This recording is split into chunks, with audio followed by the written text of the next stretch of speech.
A long time ago, I developed a formula called the success formula. And I'll tell you how and why I developed it, because not only does my background include a very long history of high-level athletics for my own performance and achievement, but I worked for a lot of my career in orthopedic rehabilitation and specialized in very hard to deal with cases that had very serious complications, such as people that had survived airplane crashes, policemen that had lost control of their cars in high-speed chases. I rehabbed a guy that crashed an airplane and broke 101 bones in his body. I rehabbed a highway patrolman that broke 50 bones in his body, hitting a huge boulder going about 120 miles an hour and was lucky to live, and a long string of people like that. So having spent a lot of time studying everything orthopedic, physiology, all the relevant sciences, and then looking at what did I have to do to get a person back from a very broken state or dysfunctional state to a fully functional state, and also a lot of world-class athletes, I found, having assessed thousands of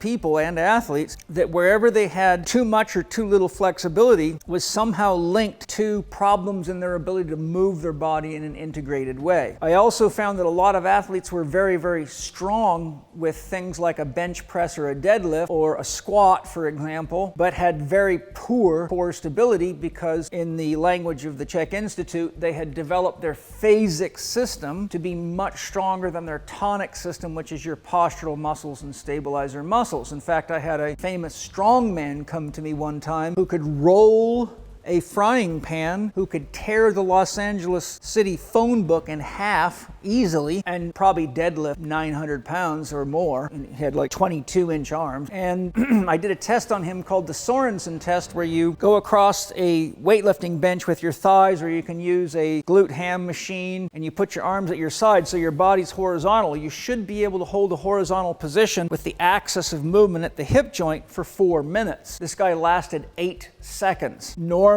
people can do 4 minutes. He lasted 8 seconds.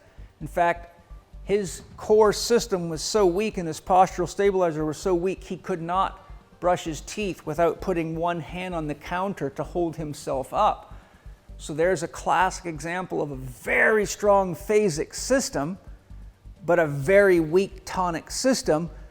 And that's what happens, for example, when you use machine training, because you're not going to need stabilizers if the machine's stabilizing for you, because the body operates on the MENS system, minimal electrical neuromuscular stimulation, which means because we had to go in nature sometimes for long periods without food, the body became very efficient and it won't turn on any muscle that it isn't needed. So if you're on the floor, your core doesn't need to turn on. If you're on a machine, in general, your core doesn't need to turn on. So if you're making muscles stronger and stronger in any environment that doesn't require stability and integration of the core with the phasic system, then you keep making the phasic system stronger. That's like putting more and more horsepower in a car, but not improving the strength of the brakes, the strength of the frame, or the quality of the suspension. So you get a car that goes like hell in a straight line, but if you got to turn it or stop it, you might die in the thing. So what I did was I identified, through all the years of looking at this stuff carefully, that if you did not restore optimal flexibility to the body, you could not learn exercise properly. For example, you cannot perform the 7 key movements that are the underlying primal pattern movements of all movement, which is squatting, lunging, bending, pushing, pulling, twisting, and gait, which is walking, jogging, and sprinting, while standing on your own 2 feet without support. Those primal patterns are what we had to do to survive in nature. So when I teach people those primal patterns, it's very easy for me to see in seconds where their body is limited in movement because they cannot get into the right position, and the amount of athletes that have been injured doing exercises or doing their sport because they don't have the flexibility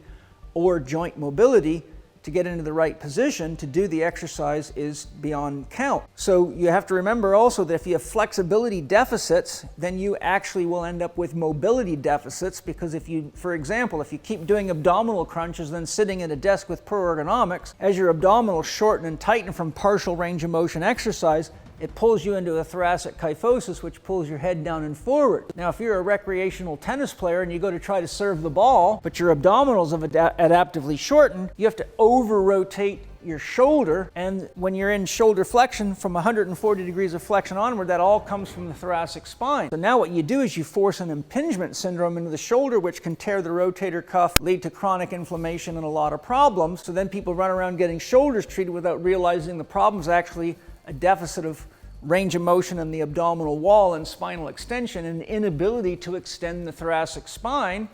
And no matter how many times you take the pain out of that guy's shoulder or woman's shoulder or do rotator cuff surgery, the problem's never really being addressed. It's always the symptoms. So flexibility and stability are two functional aspects of the same concept. Lack of flexibility, not enough movement in joints, leads to hypomobility.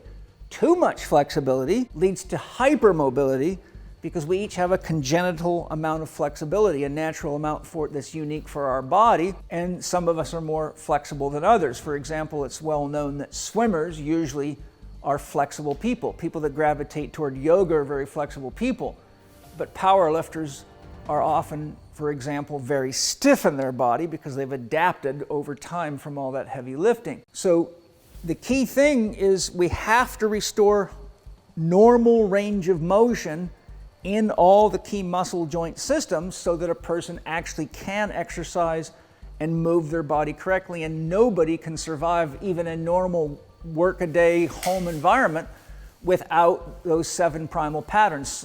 Some way, somehow, you're going to be using them all. The only exception would be gait. You may not have to jog or sprint, but you do have to walk in almost every case, unless you're in a wheelchair. So we have the flexibility stability combination. Then we have to develop strength. If we don't have enough strength to deal with the challenges that are naturally present in our environment, such as the UPS man moving packages, an athlete, a professional athlete, or a construction worker swinging sledgehammers, carrying boards, cement workers, bricklayers, stonemasons, and the list is long, mechanics, soldiers.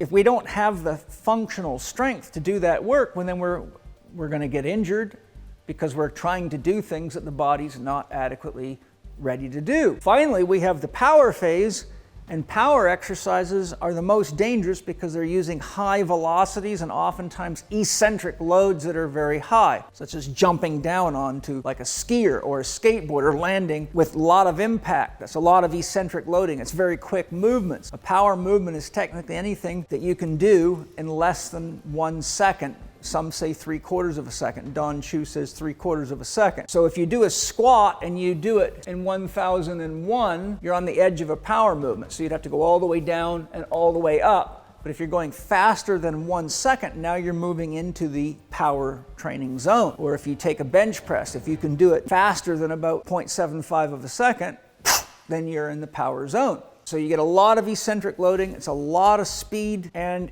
if you don't have good flexibility and stability when you're doing high speed, high eccentric loading movements, it starts tearing things apart, from muscles to tendons to musculotendinous insertions to ligaments to joints. So when you look at what the most popular exercises are in almost any gym, they're power exercises, and if you have the kind of skill that any Chek professional does, and you look at the people going to CrossFit or most any of these gyms where they have functional exercise, you see people doing a lot of hopping, a lot of swinging, and a lot of the stuff that's really cool and exciting, but most people don't realize it's tearing their bodies to pieces and making orthopedic surgeons a lot of money.